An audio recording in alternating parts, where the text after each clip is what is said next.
Friends, welcome to kitchen. இன்றைக்கி நம்ம கிச்சனில் பீச் ஸ்டைல் ஃபிஷ் ஃப்ரை தாங்க பார்க்க போகிறோம்.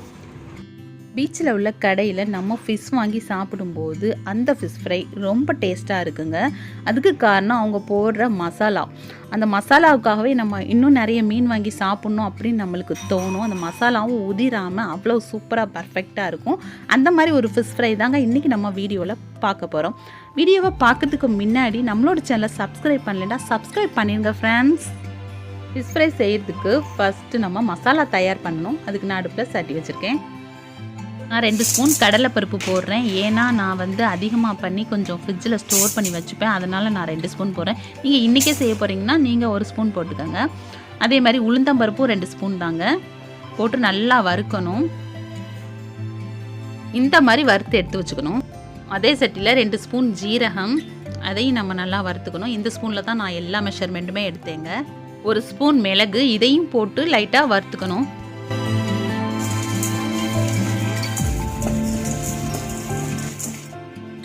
இதையும் நம்ம ஏற்கனவே வறுத்து வச்சதோடு சேர்த்துக்கலாம். சேர்த்து கொஞ்சம் ஆற வைக்கணும். நம்ம வறுத்து வச்சுருக்கிறதெல்லாம் ஆறிடுச்சு. இப்போ நம்ம மிக்ஸி ஜாரில் இதை சேர்த்துக்கலாம்.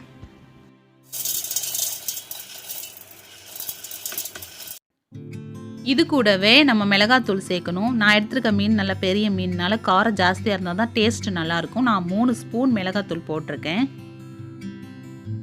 இதை கொஞ்சம் கொரன்னு அரைச்சிக்கணும்.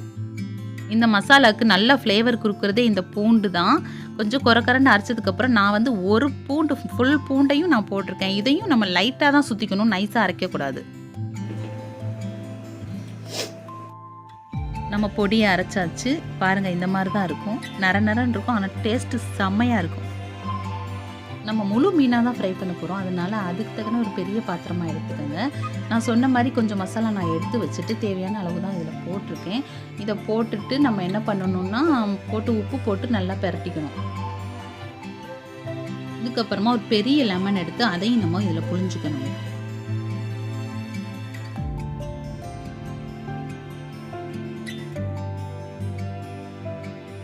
லெமனை ஊற்றுனதுக்கு அப்புறமா நல்லா அந்த மசாலாவை மிக்ஸ் பண்ணிக்கணும்.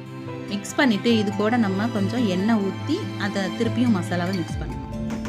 நான் ரைஸ் பிராண்ட் எண்ணெய் யூஸ் பண்ணுறதுனால நான் அதை ஊற்றிக்கிறேன். உங்கள்கிட்ட என்ன எண்ணெய் இருக்கோ அதை நீங்கள் யூஸ் பண்ணி ஊற்றிக்கலாம்.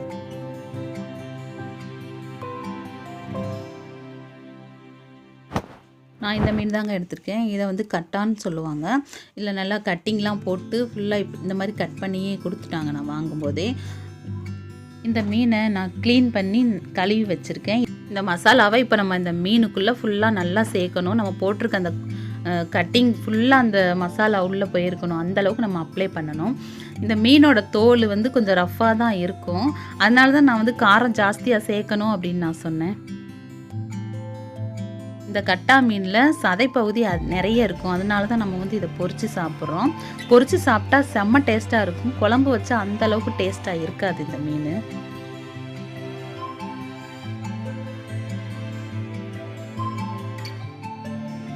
எல்லா கீரலுக்குள்ளேயும் மசாலாவை இந்த மாதிரி ஃபில் பண்ணி வச்சுக்கணும். இதே மாதிரி திருப்பி அந்த பக்கமும் மீனுக்கு அப்ளை பண்ணிக்கணும்.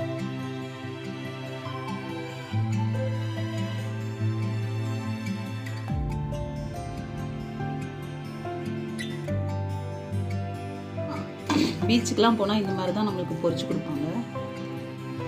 சூப்பராக இருக்கும். சேம் மசாலா தான். இந்த மாதிரி மசாலாவில் நீங்கள் பொரிச்சு சாப்பிட்டு நீங்கள் தான் விரும்பி சாப்பிடுவீங்க. அந்த அளவுக்கு டேஸ்ட்டாக இருக்கும்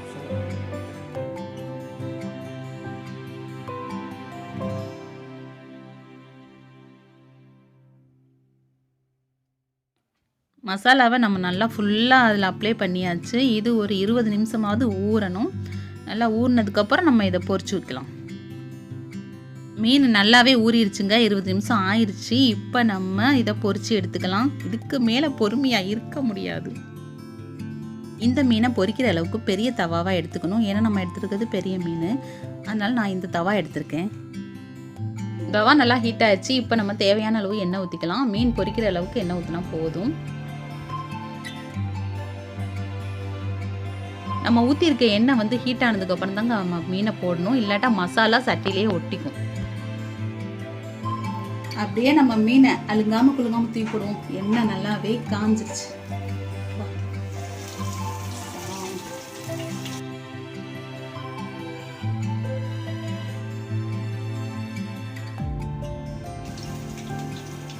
மசாலா மீதி இருக்கிறதையும் நல்லா அது மேலே வச்சு அமுக்கி விட்டுருவோம்.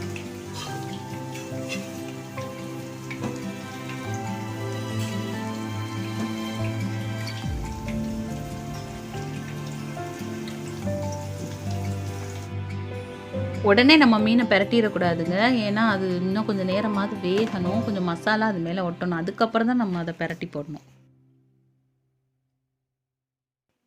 இதே மாதிரி நம்ம பிரட்டி போட்டுக்கணும். நான் பிரட்டி போட்டுட்டேன். நம்ம மெதுவாக தான் பிரட்டிக்கணும், இல்லைன்னா மீன் வந்து உடஞ்சிரும். அதனால் பொறுமையாக பண்ணுங்கள். அதனால தான் வீடியோ எடுக்க முடியல. என்னால் கையில் ஃபோனை வச்சுக்கிட்டு வீடியோ எடுக்க முடியல. திருப்பி போட்டதுக்கு அப்புறமா இந்த மாதிரி கீழே உள்ள எண்ணெயெல்லாம் அது மேலே மசாலா மேலே ஊற்றினோன்னா நல்லா இன்னும் நல்லா இருக்கும். அந்த மாதிரி ஊற்றிக்கங்க. நம்மளோட beach style fish fry ready ஆயிடுச்சுங்க. பார்க்குறதுக்கே எவ்வளவு சூப்பராக இருக்குது பாருங்கள். மசாலாவும் சுத்தமாக உதிரவே இல்லை, எல்லாமே மீனில் தான் ஒட்டிகிட்டு இருக்கு. இந்த ரெசிபியை நீங்கள் கண்டிப்பாக ட்ரை பண்ணி பாருங்கள். ட்ரை பண்ணி பார்த்துட்டு உங்களோட கமெண்ட்டை எங்களுக்கு சொல்லுங்கள். இந்த வீடியோ உங்களுக்கு பிடிச்சிருக்குன்னு நினைக்கிறேன். லைக் பண்ணுங்கள், ஷேர் பண்ணுங்கள். இது வரைக்கும் எங்களோட சேனலை சப்ஸ்கிரைப் பண்ணலாம், சப்ஸ்கிரைப் பண்ணிடுங்க. பக்கத்தில் உள்ள பெல்லையும் கிளிக் பண்ணிடுங்க. அப்போ தான் நாங்கள் போகிற வீடியோ கண்டினியூஸாக உங்களுக்கு வரும். தேங்க்ஸ் ஃபார் வாட்சிங்.